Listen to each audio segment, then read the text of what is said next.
Hello,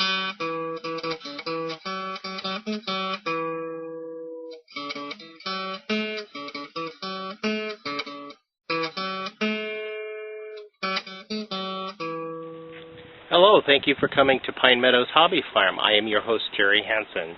Today I would like to talk to you guys about how I bought this house. I only paid $10,000 for it. It was built in 1986. It has composition roof, T111 siding, and it has a 9-inch eaves around the house. It's 3-bedroom, 2-bath, cathedral ceilings in the dining room, kitchen, living room, and entry. This home was available to me through a friend of mine who had purchased, her and her husband had purchased a farm 6 miles down the road from here. They wanted to build their dream home, so they sold me this house for cheap. This house comes complete with the decking, the porch, and all the awnings. The terms were $3,000 down and $300 a month until it was paid for. I paid for it in a relatively short period of time.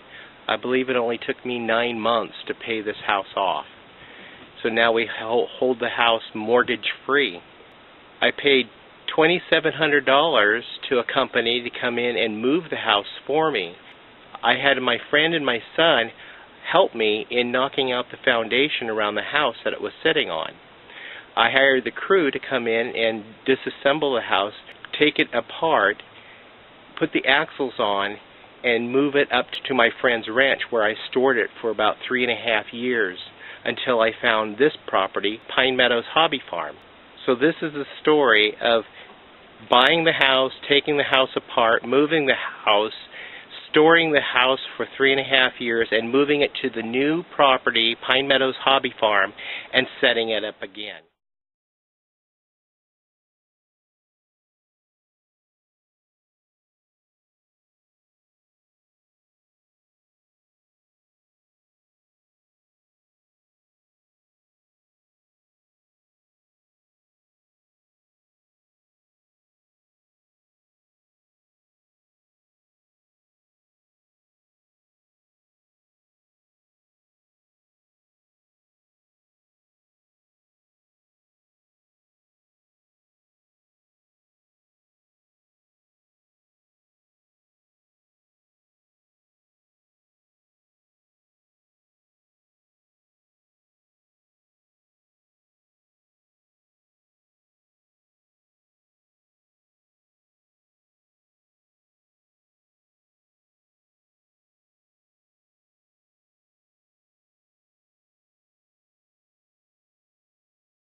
They got the house separated. I got some nice photos up from the inside and the outside of the house while it was separated before they put the vapor barrier on to cover it and protect it from the winter weather for the 3.5 years it's stored. This is from the kitchen vantage point, and this is from one of the bedrooms. This is the master bedroom viewpoint and the front of the house. You notice the deck is gone, so is the awning, and it's ready to move. Here's the movers. They've come to get the house, and they've moved it up to my friend's ranch where we were able to store it for 3.5 years. You have a storage permit you purchase from the county. It's relatively inexpensive. You just have to renew the permit periodically. So we stored it until we found a piece of property to buy. When we found the property, it was just 1 mile down the road from this ranch, so we moved it down there and set it up here at Pine Meadows Hobby Farm. Here you say put the vapor barrier down, placed all the cement blocks according to the code spacing, which is 5.5 feet on center. Here we have us placing the ridge line roofing on, or the roofing on the ridge line. My son is up there on the roof helping me. His friend is doing the videotaping. And we attached the electrical service to the mobile home after we got our permits. And then here we were able to tie in the sewer lines. We have to hang a hanger on the sewer line space according to code. And of course you have to have a clean out right there. The water pipe, I had my neighbor across the street who is a plumber come in and install that line for me. I built that water valve line and then I coated it with this foam rubber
I have to use painting shears to get rid of the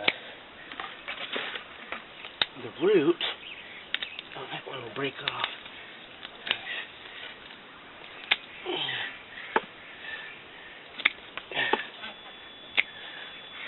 Okay.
The foundation will consist of 150 feet of cement runner.